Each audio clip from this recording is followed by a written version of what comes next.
Have you ever wondered why some people seem to age so gracefully for decades, only to experience a sudden rapid decline after a seemingly minor health issue late in life? It's a common observation that can be both confusing and concerning. We often see individuals who appear vibrant and independent well into their 70s, and then a simple fall or a common infection seems to trigger a cascade of problems from which they struggle to recover. This sharp turn raises a fundamental question. What truly determines our vitality in our most advanced years? It's not always a single dramatic event, but something far more subtle. As an educator dedicated to exploring the science behind human health, I've seen how this particular aspect of aging is frequently misunderstood. The purpose of this video is not to provide medical advice, but to offer a clear educational perspective on the long-term processes that shape our later years.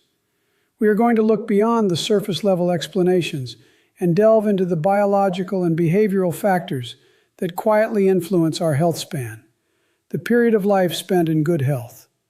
Our goal is to replace common anxieties and fatalistic views with a deeper, more informed understanding of how the body changes over a lifetime. Many people believe that reaching your 80s or 90s in good health is primarily a matter of good genes or just plain luck, and that the main threat is avoiding a single major illness like a heart attack.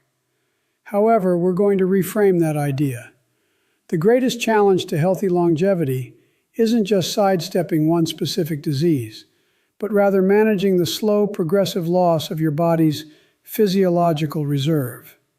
Think of this as your body's built-in resilience, its capacity to bounce back from any kind of stress. It's this silent depletion of reserve that often explains that sudden decline. To help you understand this crucial concept, we will explore three fundamental pillars that contribute to this physiological reserve. We'll journey through the body's systems, starting with a visible factor, moving to a systemic one, and finally a neurological one. By the end of our discussion, you will have a much clearer picture of why health in advanced age is less about simply not getting sick and more about maintaining the body's functional capacity. The objective here is to empower you with knowledge, allowing for a more informed observation of your own body and long-term habits. Before we dive into our first topic, if you find value in clear, responsible health education, please consider liking this video and subscribing to the channel. Each interaction helps this type of content reach more people who are seeking to understand their bodies better. Your support is essential in promoting a community built around curiosity and reliable information, rather than fear or quick fixes. By engaging, you help us continue our mission of sharing knowledge that empowers thoughtful observation and informed conversations about our long-term well-being. Now let's begin by exploring our first foundational pillar. Let's begin our exploration with the first and most tangible pillar, the silent loss of muscle mass and strength. This isn't about a sudden injury or a specific illness, but a gradual change that often hides in plain sight. The primary sign we're discussing is a growing difficulty with everyday physical tasks. Imagine getting up from a low, comfortable sofa. You might notice an increasing need to push off with your arms for support, or perhaps you find yourself strategically choosing a firmer, higher chair. This small adjustment, which seems like a simple matter of convenience, can be an early and observable indicator of a deeper physiological shift. This sign is frequently underestimated, precisely because it is so gradual and mundane. It doesn't arrive with a dramatic announcement.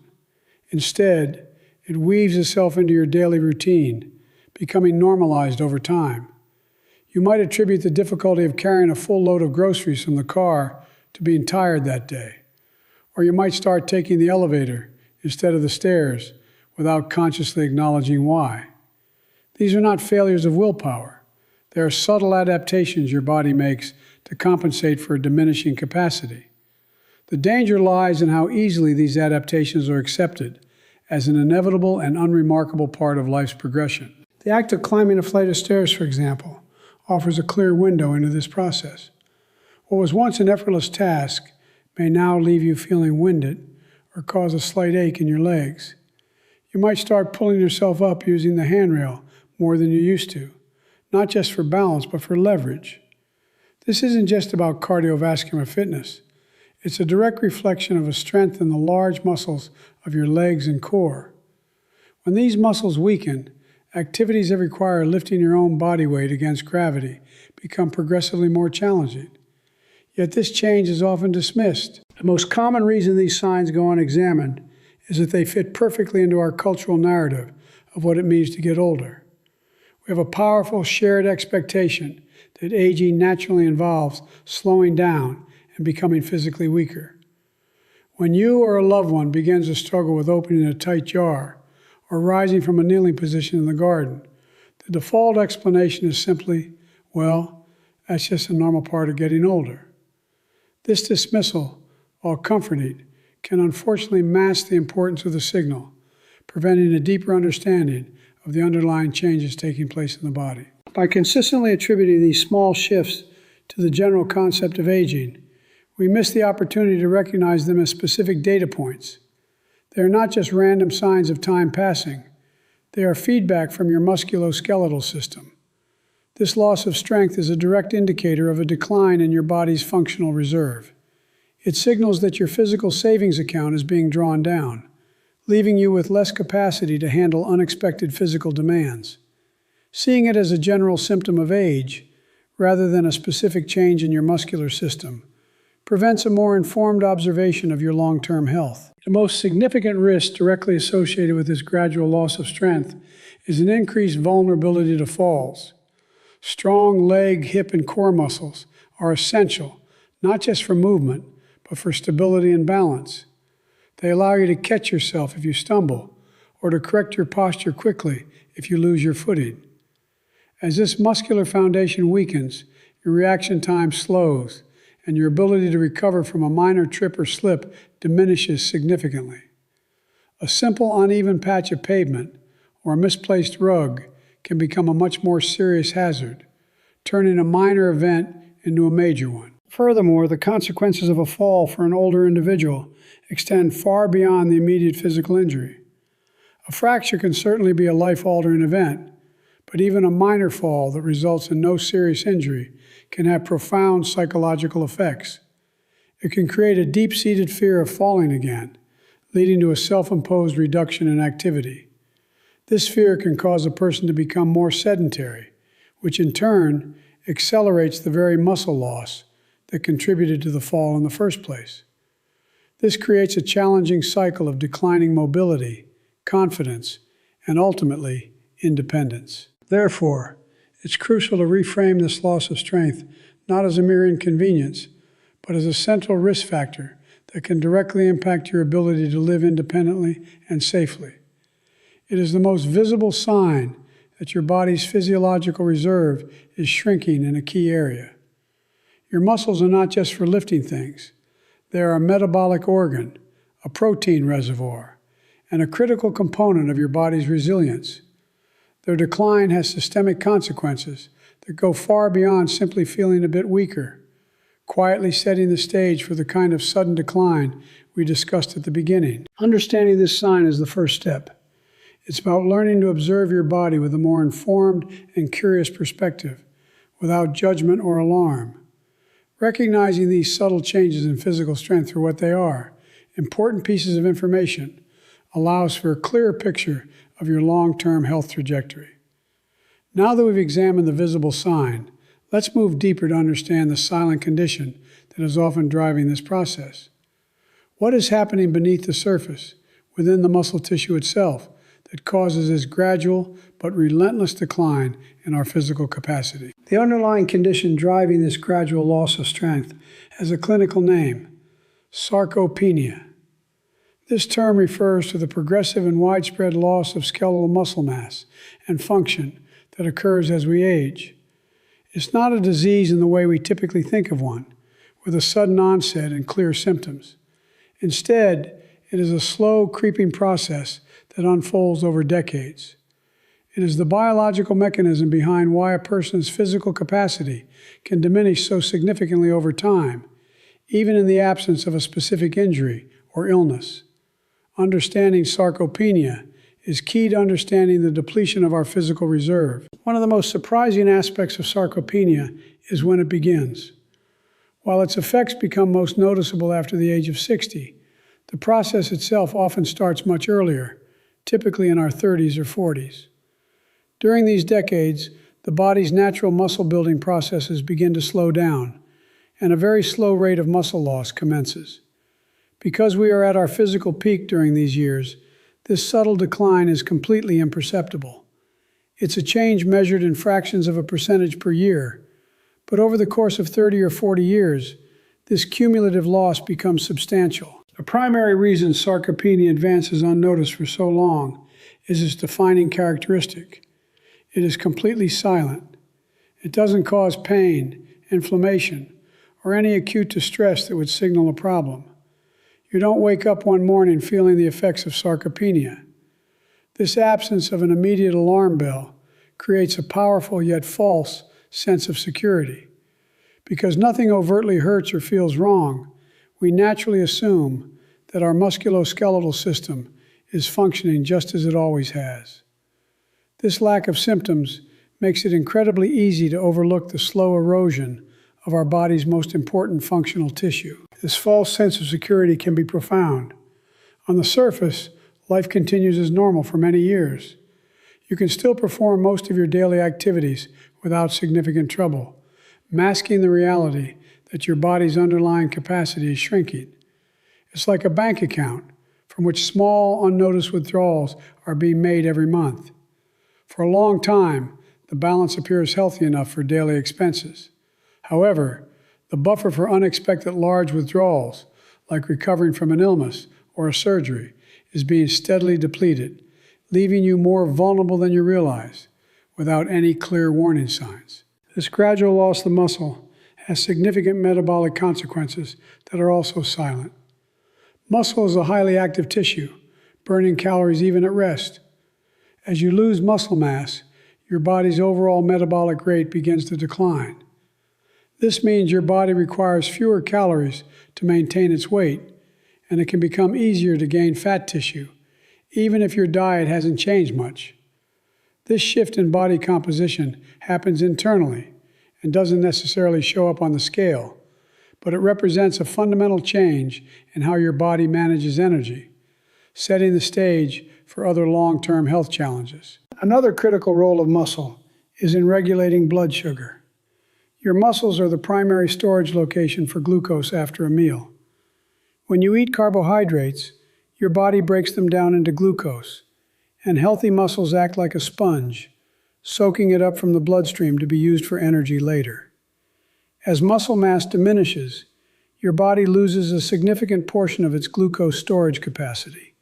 This can make it more challenging for your system to manage blood sugar levels effectively over the long term, which is a key factor in maintaining overall metabolic health as you age. Furthermore, your muscles serve as your body's main reservoir of amino acids, the building blocks of protein.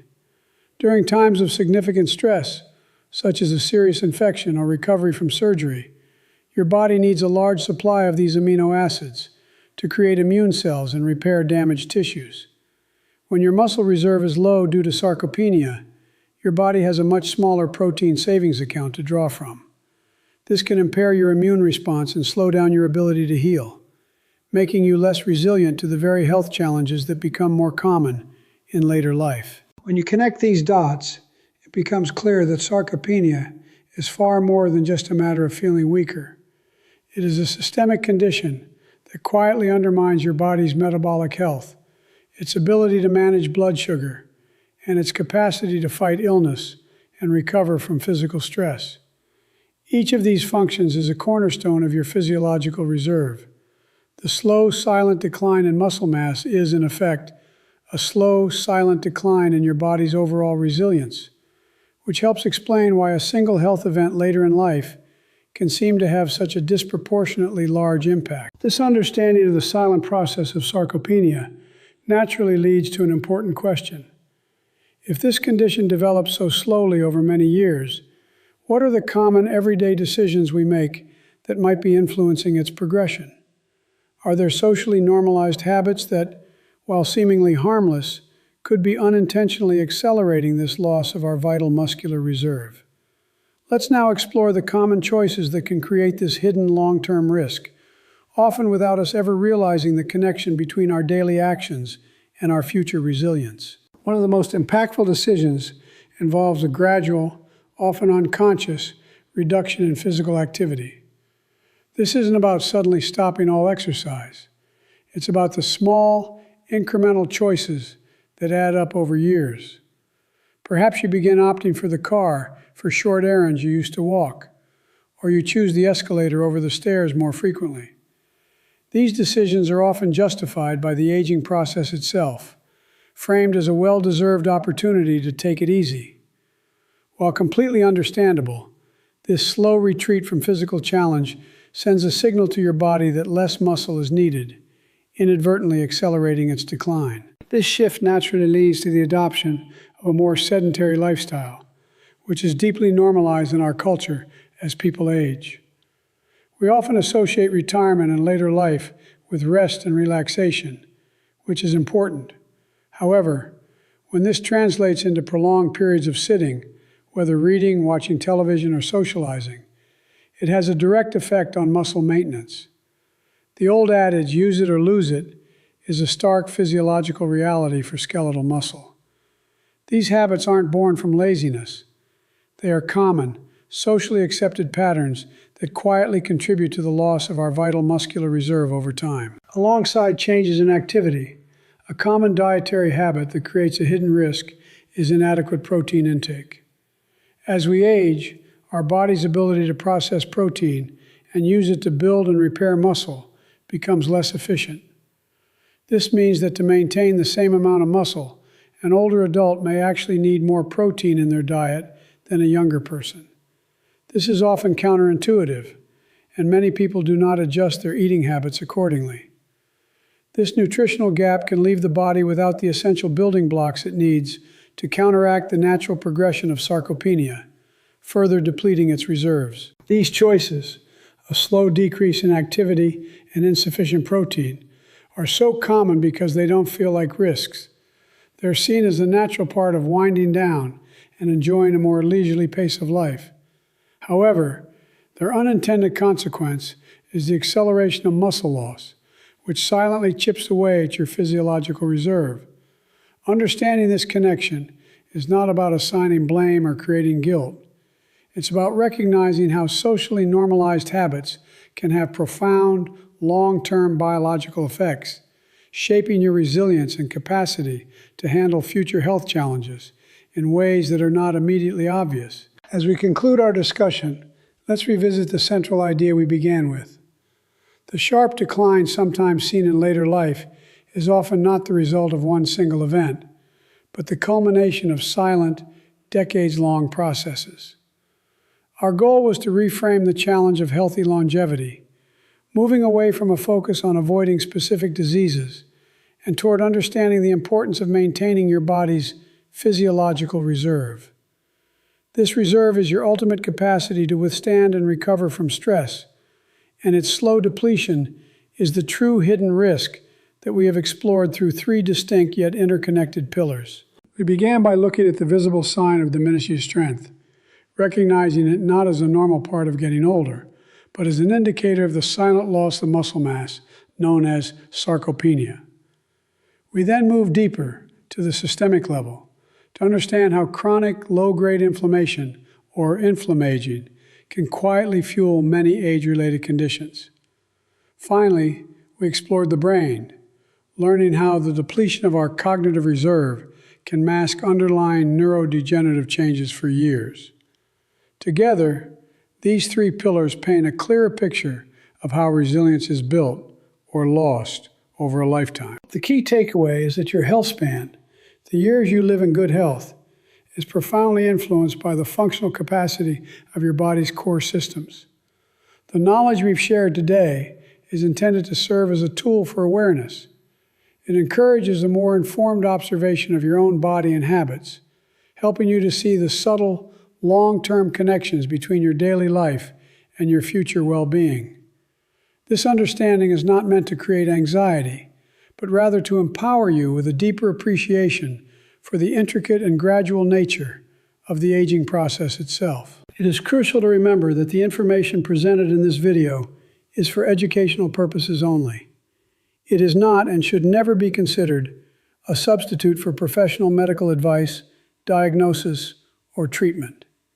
Our aim is to provide context and understanding, not to offer prescriptions or recommendations. True health management is a partnership between you and a qualified healthcare provider who understands your unique personal history and circumstances. We encourage you to use this knowledge as a foundation for better conversations about your health, not as a guide for self-diagnosis. For those seeking reliable, evidence-based health information, we always recommend turning to trusted, official sources. Organizations like the World Health Organization, WHO, the Centers for Disease Control and Prevention, CDC, and the National Institutes of Health, NIH, provide comprehensive and carefully vetted information for the public. Above all, any concerns you have about your health or any decisions you are considering must be discussed with your doctor or another qualified healthcare professional. They are your most important resource for navigating your personal health journey safely and effectively. Thank you for investing your time to explore this important topic with us. By seeking out a deeper understanding of how your body works, you are taking a powerful step toward a more informed and conscious approach to your long-term well-being. Our hope is that you leave this discussion not with a sense of fear, but with a feeling of clarity and empowerment. The goal of responsible health education is to replace uncertainty with knowledge, allowing you to observe your life and health with greater insight and confidence.